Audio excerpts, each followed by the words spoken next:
రోజు పెడన నియోజకవర్గంలో సాతులూరు రోడ్లో వరి వేసుకున్న రైతులు తీవ్రంగా ఈ మొంతా తుఫాన్ తో నష్టపోవడం జరిగింది. వాళ్ళని పలకరించడానికని ఈ రోజు కాంగ్రెస్ పార్టీ తరఫున మేమందరం ఇక్కడికి రావడం జరిగింది. మా వెనకాల చూస్తే ఒట్టి ఈ రోడ్లోనే 400 ఎకరాలకు పైగా వరి మునిగిపోయింది. పంట దేనికి పనికి రాకుండా పోయింది. ఇలా మొంతా తుఫాను మన రాష్ట్రంలో చేసిన బీభత్సానికి మొత్తం రైతాంగం తీవ్రంగా నష్టపోయారు. అసలే అప్పుల్లో ఉన్నారు. వాళ్ళ కష్టాలలో వాళ్ళు అప్పులు తెచ్చి పంటను పండించాలనుకుంటే అన్ని రకాల ఇబ్బందులు వాళ్ళకు ఎదురయ్యాయి. ఇవన్నీ కూడా అధిగమించి ఆఖరికి ఎరువులు ఇలాంటివి కూడా కొనుక్కోవడానికి బ్లాక్ లో కొనుక్కుని ఈ రోజు ఈ స్థాయి వరకు పంటను తీసుకొస్తే మొంతా తుఫాన్ తో మొత్తానికే నష్టపోయారు రైతులు. కానీ నిన్న చంద్రబాబు గారు మొంతా తుఫానికి నష్టం జరిగింది అని చెప్తూ అంచనాలు చాలా తక్కువ చేసి చూపించారు. మరి ముఖ్యమంత్రి గారి ఉద్దేశం ఏమిటో ప్రజలకు అర్థం కావటం లేదు. కానీ ఒకవేళ ఎక్కువ అని చెప్తే పరిహారం ఎక్కువ ఇవ్వాల్సి వస్తుంది అని ముఖ్యమంత్రి గారు అనుకున్నట్టున్నారు. కానీ ప్రభుత్వానికి ముఖ్యమంత్రి గారికి చెప్తున్నాం, మీరు చెప్పిన ఫిగర్స్ కి వాస్తవాలకి అసలు పొంతనే లేకుండా ఉంది. ముఖ్యమంత్రి గారి ప్రకారము కేవలం 829 కోట్ల రూపాయలు వ్యవసాయ నష్టం జరిగింది. హార్టికల్చర్ ఇంకో 40 కోట్ల నష్టం జరిగింది. అలాగే అక్వా ఒక 1515, ఇలా పశువులు, ఎలక్ట్రిసిటీ, రోడ్లు అన్ని కలుపుకొని ఎక్సెట్రా అన్ని కలుపుకొని 5,000 కోట్ల నష్టం జరిగింది అని ముఖ్యమంత్రి చంద్రబాబు గారు చెప్పడం జరిగింది.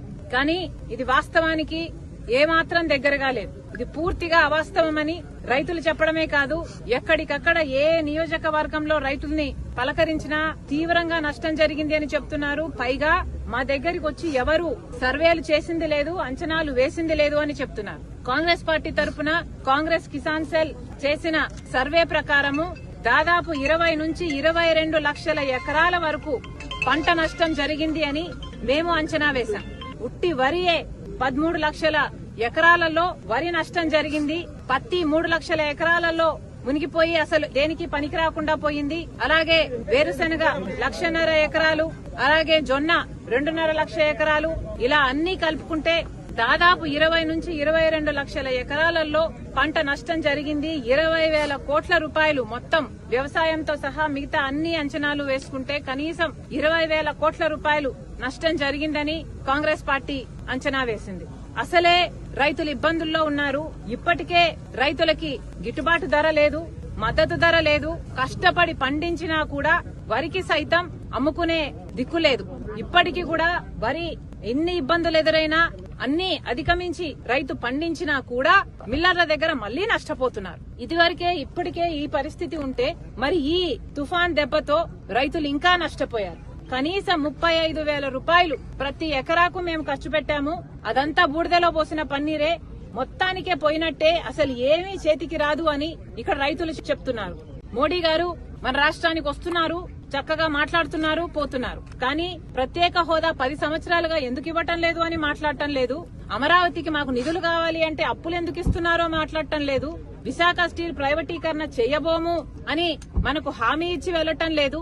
పోలవరం ప్రాజెక్టు 45 మీటర్లలో R&R ప్యాకేజీలు అందరికీ ఇస్తాము అన్న హామీ ఇవ్వటం లేదు. ఇలా మనకు రావాల్సిన విభజన హామీలలో ఏ ఒక్క దాని గురించి మాట్లాడకుండా చక్కగా మోడీ గారు వస్తున్నారు.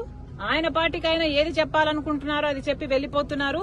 దాంతో చంద్రబాబు గారైనా పవన్ కళ్యాణ్ గారైనా ఎందుకు మురిసిపోతున్నారో మరి మురిసిపోతున్నారు. ఆయన యుగ పురుషుడు, యూనివర్స్ పురుషుడు అన్నట్టుగా ఎత్తేస్తున్నారు.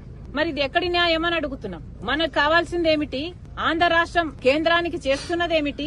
ఈ రోజు కేంద్రంలో బీజేపీ ప్రభుత్వం అధికారంలో ఉంది అంటే దానికి కారణం ఇక్కడ ఆంధ్ర రాష్ట్రంలో ప్రజలు వేసిన ఓట్లకి చంద్రబాబు గారు, పవన్ కళ్యాణ్ గారు ఇస్తున్న మద్దతు. అంటే ఈ రోజు బీజేపీ నిలబడి ఉంది అంటే దానికి కారణం ఆంధ్ర రాష్ట్ర ప్రజలు. ఆంధ్ర రాష్ట్ర ప్రజలు వేసిన ఓట్లతో, ఈ బలంతో, ఈ ఎంపీలతో అక్కడ కేంద్రంలో బీజేపీ అధికారంలో ఉంది. కానీ మన అవసరాలు ఎప్పుడూ కనిపించలేదు బీజేపీ పార్టీకి, మోడీకి.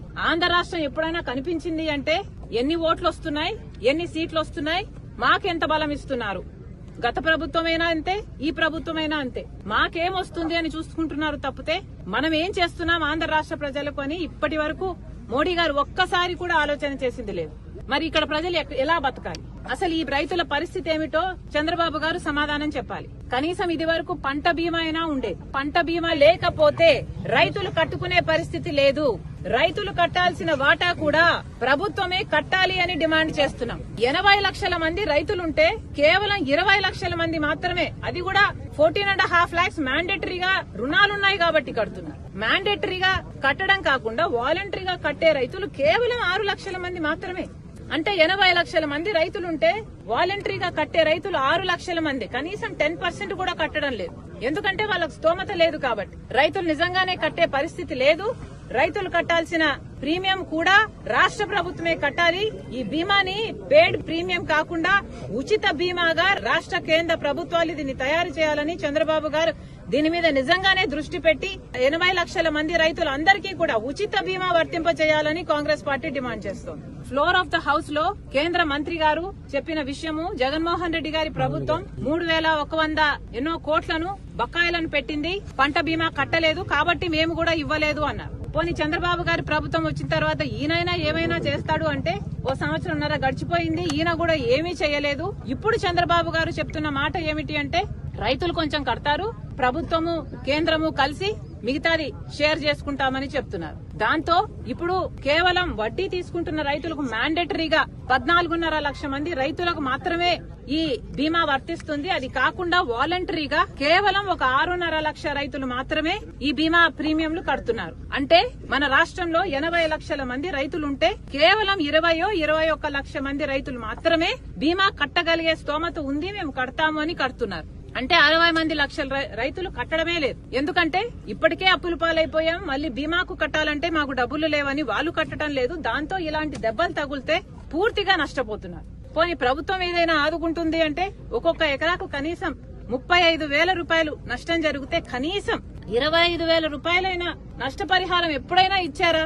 పోయినసారి కూడా ఇచ్చింది చంద్రబాబు గారు కేవలం 5,000 6,000 రూపాయలు. మరి ఇలా అయితే అసలు రైతులు ఎలా బ్రతకాలి? కాంగ్రెస్ పార్టీ చాలా తీవ్రంగా డిమాండ్ చేస్తుంది. కనీసం ఒక్కొక్క రైతుకి ఒక్కొక్క ఎకరాకి 25,000 రూపాయలు, ఈ తుఫాన్ తో నష్టపోయిన ప్రతి ఎకరాకి 25,000 రూపాయలు నష్టపరిహారం చెల్లించాలి. అంతేకాదు చంద్రబాబు గారు పూర్తిగా మళ్లీ సర్వే చేపించాలి, ఎన్ని ఎకరాలు నష్టపోయింది అని వాస్తవానికి దగ్గరగా ఉండే అంచనాలు వేయాలి. పరిహారం ఎక్కడ ఇవ్వాల్సి వస్తుందో అని తప్పించుకునే ప్రయత్నం చేయకుండా, తగ్గించే ప్రయత్నం చేయకుండా నిజంగానే ఎన్ని ఎకరాలలో నష్టం జరిగిందో వాస్తవంగా సర్వేలు జరగాలి. ప్రతి ఎకరాకి 25,000 రూపాయలైనా కనీసం నష్టపరిహారం ఇవ్వాలి. మోడీ గారిని కూడా డిమాండ్ చేస్తున్నాం, ఇది నేషనల్ డిజాస్టర్ గా దీన్ని పరిగణలోకి తీసుకోవాలి. ఈ రాష్ట్రానికి కావాల్సిన నిధులైతేనేమి, ఆదుకోవడం అయితేనేమి మోడీ గారు శ్రద్ధ చూపాలని డిమాండ్ చేస్తున్నాం.